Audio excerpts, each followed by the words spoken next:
All right, let's talk about Alpha Rex headlights for the 2016 GMC Sierra 1500, 2500 plus.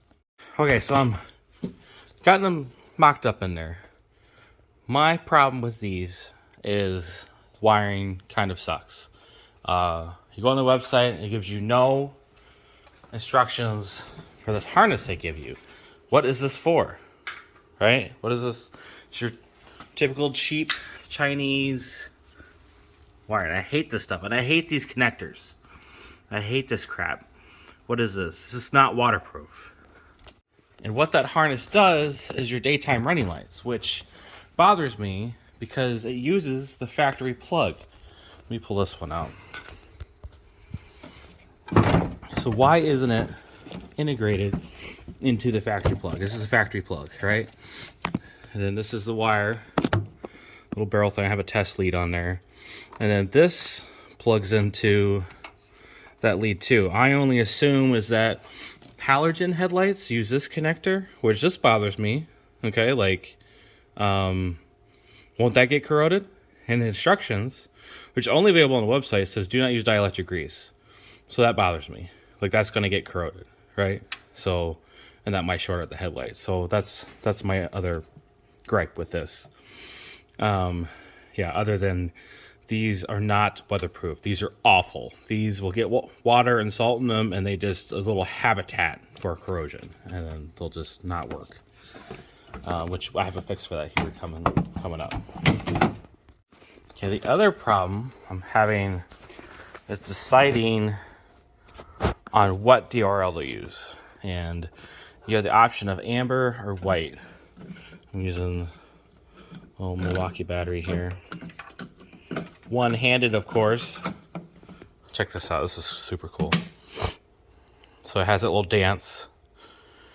So you can take the headlight apart, and on the back side of it, take this cover off and disconnect this cable in there. That'll make it amber or white. Super inconvenient. I'd rather have, and I may do it if I have time, bring a plug up here to where I can switch it up here, which would be super convenient, because these Sierras is a pain in the ass to get the headlights off, because you got to take these little trim panels off, you know, take the fender flare bullshit off. It's not easy. So I may pull the leads up and do that. So we got amber on this side, and I'm testing white on this side. And my gripe is the C light works when it's white, and these three lights here work when it's white. But these just turn off. They do not turn on at all when you have it switched for amber DRLs. All right, and this is what the white DRL looks like. Mind you have to wire these into your fuse box separate. Still has a dance. You see these three white ones. These three white ones turn on, and they are bright. Now, granted, when you turn on the parking lights, they still dim. I'll show you that.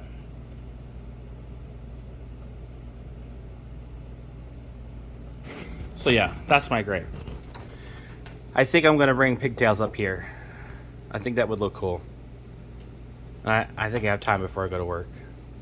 The other thing is these are temporary. I only put these in because I bought a bunch of stuff to do these, my factory ones. But it takes a long time, especially if you have nothing else to do, but it takes a long time when you have babies and you work full time. So over the next year or so, I'm gonna take these apart.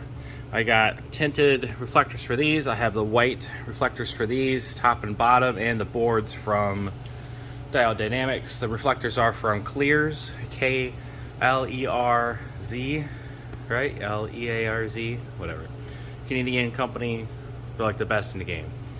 And then I think I might paint this chrome piece black, maybe, so all this is black, because this will be tinted black, this will be black. I think it'll look good. And I may do a projector upgrade. So that is my gripe. So let's modify these. I was talking about waterproofing these connectors is using Delphi plugs. I don't remember what version they are, but I'll try to put a link in the bottom below. This is my go-to. It's like late 90s, maybe late 80s style, whatever you see in like old GM matte bar sensors. What I use, I've got Milwaukee, you know, pack out. I bought all these different, you know, styles. You know, these are just for testing. I forget what these are called. What are these called? What are these called? A lot of people hate them, but they're good for testing.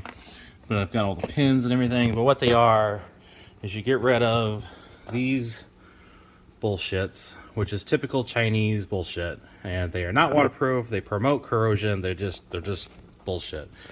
And I replace them with these Delphi pins, right? And they got a little nice crimp on them. It's a little waterproof boot. Let me show you. I can't do this one-handed, but this clips over here, just like that. Clips in there. This keeps it all together. I think I did that right. I don't know. I don't remember which side goes in which. And boom, you have a waterproof, quick connect, disconnect. That's completely waterproof. That's the only way to do that. Now, granted, they have new Delphi versions, whatever, that kind of look like, you know, these plugs here, but I don't have that. I just use the old school stuff, and it does make me nervous. I kind of want to seal that up, but when I sell these, you know, if someone has halogen headlights, that may not work. So let's visit that at another time. Okay, so what I've done is I've opened up the box. This is the inside of the headlight. Looks like pretty cool.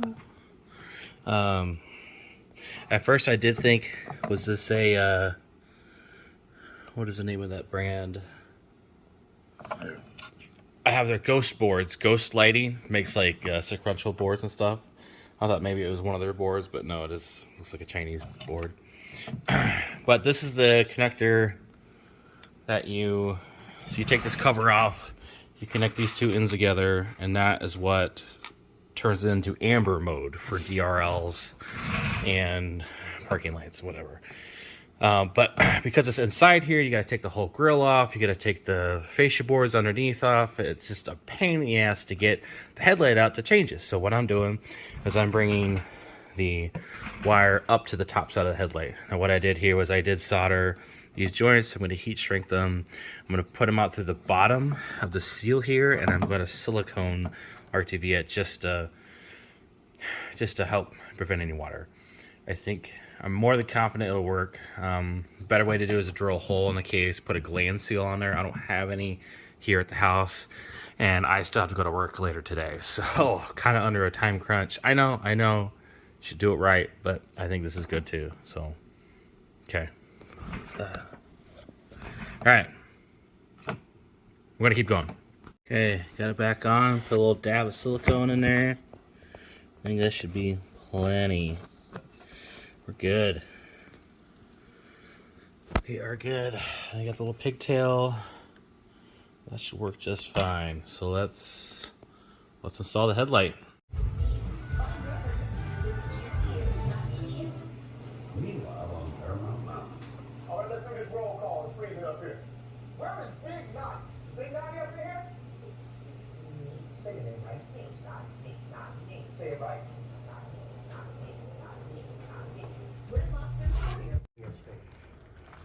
Pretty quickly, I recognized that the case again.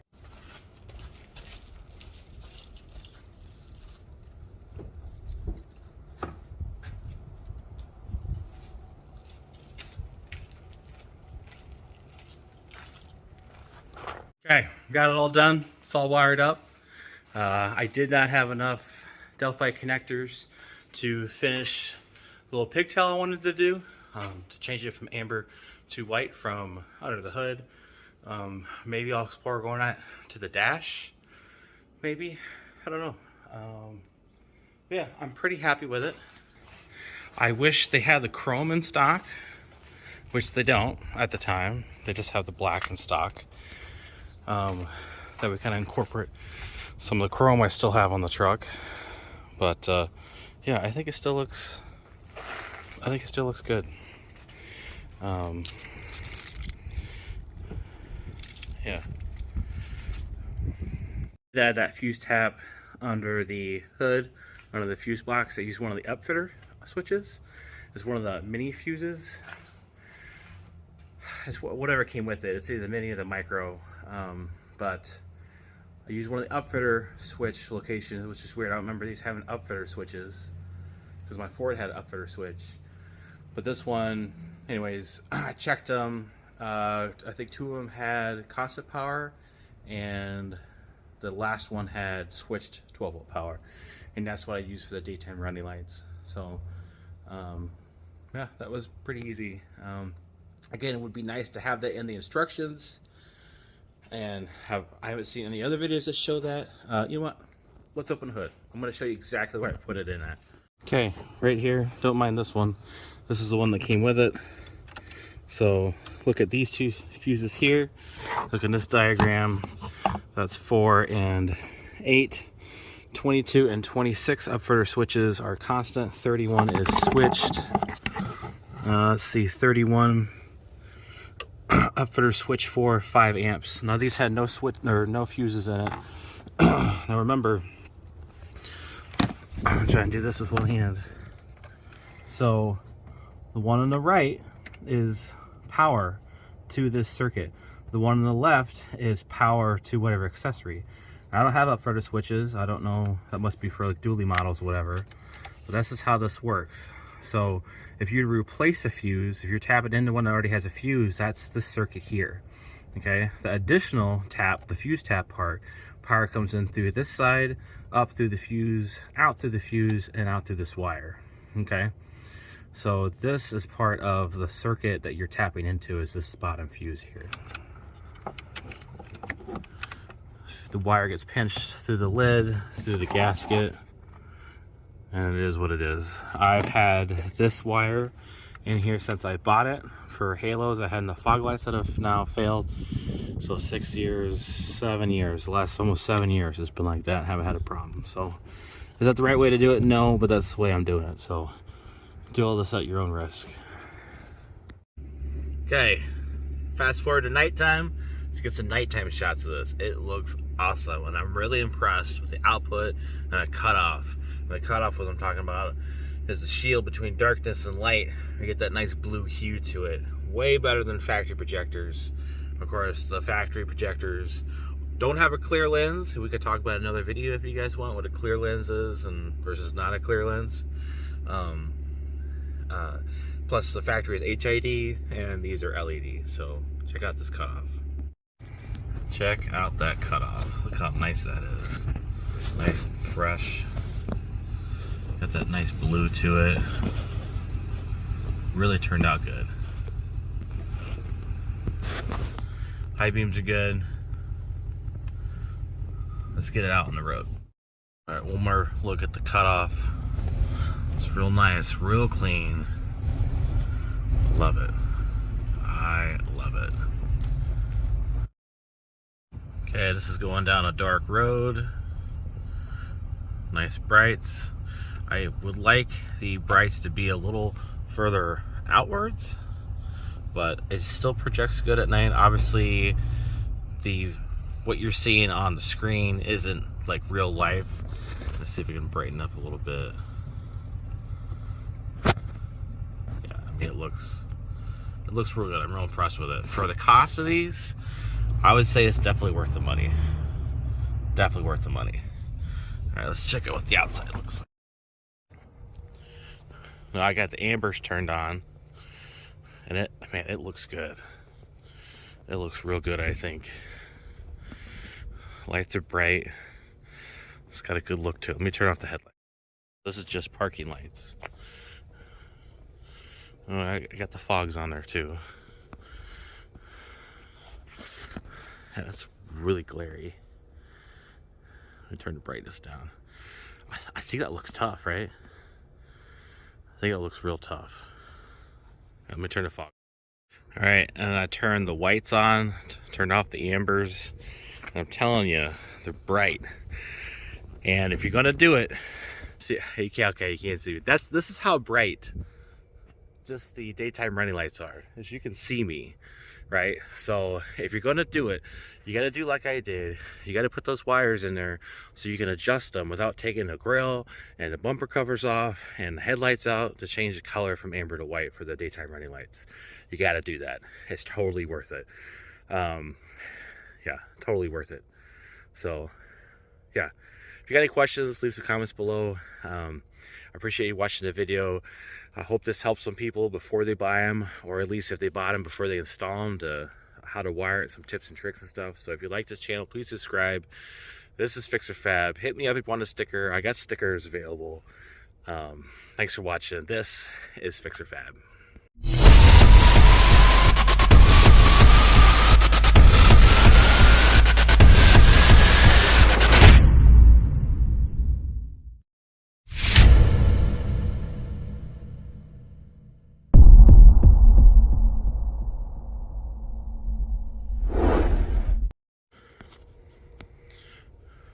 Oh yeah, that's tough. I like that.